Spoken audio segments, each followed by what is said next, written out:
Well, hello. This is update number 3. So we are a little over a week past our third, I think it's our third chemo round. This one has gone, in some respects, a little better than the last one. We did not have any issues with the mucositis this time, which causes the mouth and throat pain. What we did experience, or what she did experience this time, however, was neuropathy, which is pain that can occur in the extremities. Specifically for her, it started as, in her words, it felt like little knives jabbing her in the tips of her toes, and then proceeded to, again in her words, it felt like little people setting the bottoms of her feet on fire. And that has lasted a pretty long amount of time. And then it also started affecting the palms of her hands, which made for an extremely difficult time doing something as simple as going to the bathroom. I'm also going to post a picture of the after effects, which the skin from both of those areas, as well as some other areas on her body, has started to peel. But I have a photo that I'm going to be posting of the bottoms of one of her feet, because that was the most intense area affected with that. And all of that is a side effect of the chemo. It was a different kind of chemo this time. No pretty colors. The last 2 times we had a green one and a red one, so it made for some very interesting color changes. The nausea has been extremely bad, complicated by the fact that she spiked a fever on the 2nd day of chemo, and because of that, they have to immediately put her on various antibiotics, which can destroy your gut, and she's even more susceptible to that. And because of that, she then gets even more nauseous due to that. So we've had to keep her pretty much on morphine, to at least try to control the pain somewhat. There's a better drug for the neuropathy. It's called gabapentin. But the problem with that is you have to slowly increase the dosage over 3 days until you're up to 3 doses a day. And then you have to take it regularly for it to really be able to help the neuropathy. And because of the severe nausea, she hasn't been able to take pretty much any of her pill medicines. So needless to say, we're stuck on a vicious cycle between the morphine and the numerous anti-nausea medicines. She keeps the scopolamine patch on her at all times, which lasts, for her, it lasts closer to about 64 hours. It's supposed to last 72 hours, but for some reason she metabolizes it a lot faster than the average person. And then she also gets Amend, which is a 3-day anti-nausea medicine. It lasts for 3 days. Then she gets Kytril once every 12 hours. And then she alternates between Benadryl, Ativan, and Phenagrin once every 2 to 4 hours. First she can have one, and then she can have the next one, and then she can have the next one, because they all have limits in terms of how often she can take them. The Benadryl is, she can only have that once every 6 hours, I think. The Ativan is once every 6 to 8 hours. The Phenagrin is once every 6 to 8 hours. So she kind of alternates between those. And then, of course, the morphine makes her dopey as well. So she's pretty much been sleeping most of the time, except for when the pain is too severe and we have to address that. We've also been using lidocaine patches on the bottoms of her feet, but that's another thing that she can only have on for 12 hours, and then she has to leave them off for 12 hours and then on for 12 hours. We have to continuously wrap and unwrap her hands and feet with ACE bandages to try and help with the pain. Once the peeling really started, the pain wasn't quite as severe. But then the itching set in all over. We're having to put Benadryl cream and various anti-itch lotions all over, really, just all over. And then trying to get her to drink. She hasn't hardly eaten. The fever keeps coming and going, and of course when you're on chemo, all your blood counts drop, and especially your neutrophils and your white blood cell counts, and those are the ones that really protect you from various infections. So once she has a fever, once she started her chemo, they have to put her on an antibiotic. And then if she spikes a fever again, they have to use a broad spectrum, do blood cultures for 48 hours to see if there's actually anything there that deserves having an antibiotic. And so then we'll wait for the blood culture to come back. And fortunately, it's been negative every time, so they'll take her off the broad spectrum antibiotic. When the blood culture comes back negative and her fever drops, and then it'll come back, and then they put her back on the broad spectrum antibiotic. And meanwhile, they keep her on this other antibiotic all the time because her white blood cell counts and her neutrophils are basically at zero. Once the chemo run is done, then 24 to 48 hours after that, they give her a neutrophil. I might be wrong on these names. All these medicines get confusing after a while.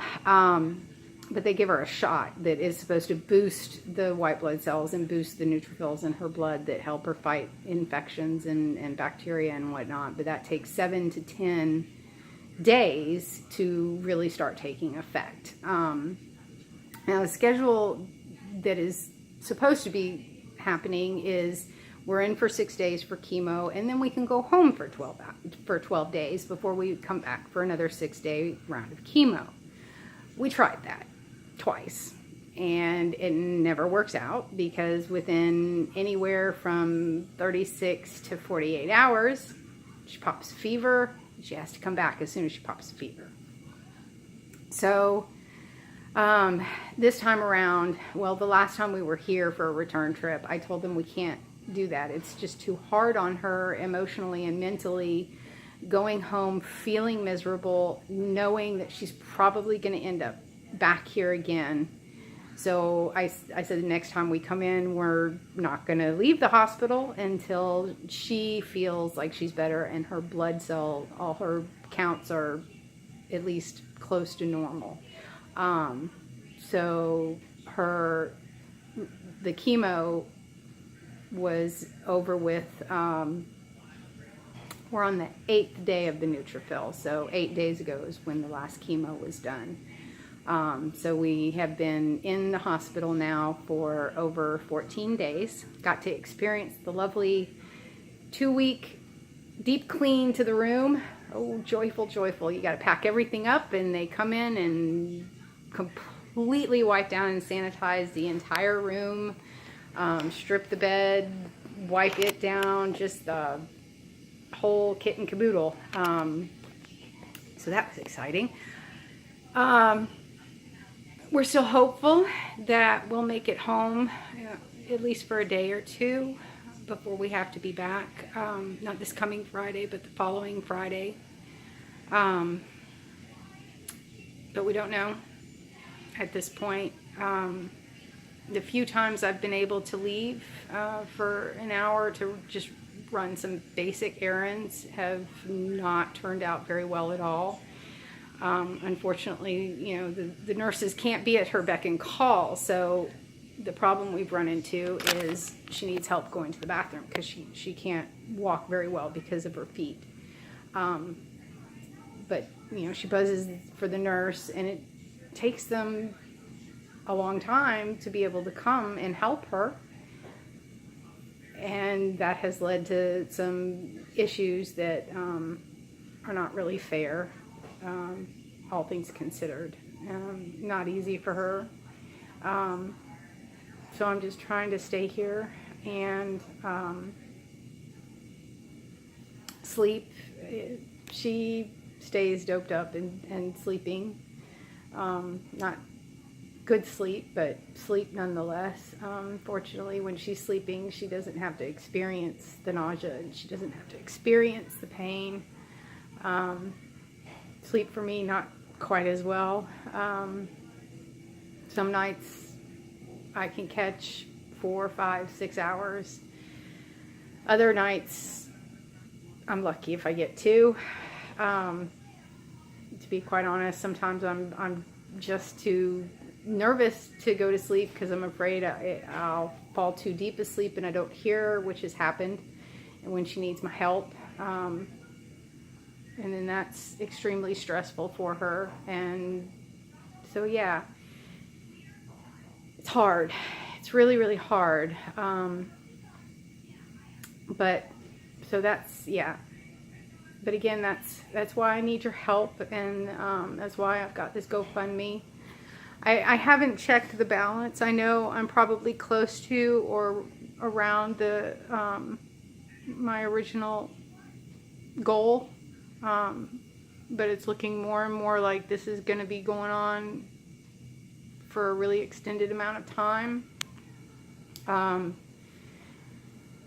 And to be quite honest, I don't see me being able to work, and I need to keep paying the bills.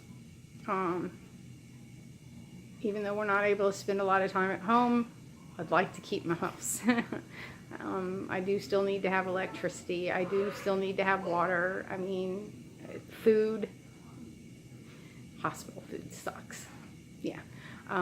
Fortunately, the adult hospital, which we're at Vanderbilt Children's Hospital, and of course that's connected to the Vandy Adult Medical Center, and fortunately you can get a pretty, you know, well-rounded, basically healthy meal for around $5. So that's usually what I eat for dinner. I try to limit myself to that, but then the rare occasion that she wants something to eat, I got to be able to get her something, whatever she wants, because quite honestly, whatever she wants, I'm happy to give to her, because if she wants to eat, that is an amazing thing in and of itself. So whatever she asks for, I got to give to her. And all these things cost money. And so I really I need your help, because I got to do this myself. I know there are a lot of single parents out there, so I know you know what it's like being a single parent, and I know you know how hard it is being a single parent in just the normalest of situations, and this is not normal. So any little bit that you can give, I am so appreciative for. Those of you who have already given, thank you from the bottom of my heart. It means so much to me, and it is such a relief knowing that at least for the next month, I'm good. But there's going to be at least another 5-6 months more of this, maybe even longer. They still don't know for sure. The last CAT scan did look good, so that's positive. But we don't know what effect all of the chemo's had on the leukemia yet. They've not done a follow-up on her bone marrow. That will happen after the next round of chemo. So hopefully then I'll be able to update you on that. Kind of why I'm waiting towards the end of our stays to do these updates is because I have a little more information that I can give in terms of her progress. But I will keep posting updates, whether they be by written or these videos. But just know that even if you can't donate, please just continue to pray. Send the good vibes, the healing thoughts, the positive energies, whatever you want to call them. They do help. They really do help. And I believe that. And she needs that. And so yeah. So again, to all of you who have donated, thank you. From the bottom of my heart, thank you. And if you could please just share this as much as possible. The donations have pretty much stopped coming in at this point, and to be quite honest, I'm getting a little worried about the months that are coming up. My options in terms of the nonprofits have pretty much dwindled. There's only so much available to folks like me in that regard, and I have started the process of seeing about getting her SSI through Social Security, but I don't know how long that'll take. To be quite honest, I don't expect it to be very much. Hopefully it'll at least be enough to cover gas and food, basic, toiletries and things like that. But I'm not expecting it to be much. So yeah. So again, thank you for those who have donated, and if you can, please donate, and at the very least, can you please share this and get it seen by as many people as possible, because even if I can get 200 people to donate $5 a piece, that's helpful. That helps me, that's my mortgage payment and my car payment and a little extra. So yeah, I don't need a lot every month, but I need more than I have. So yeah, okay. So Arwen, do you want to wave and say hi?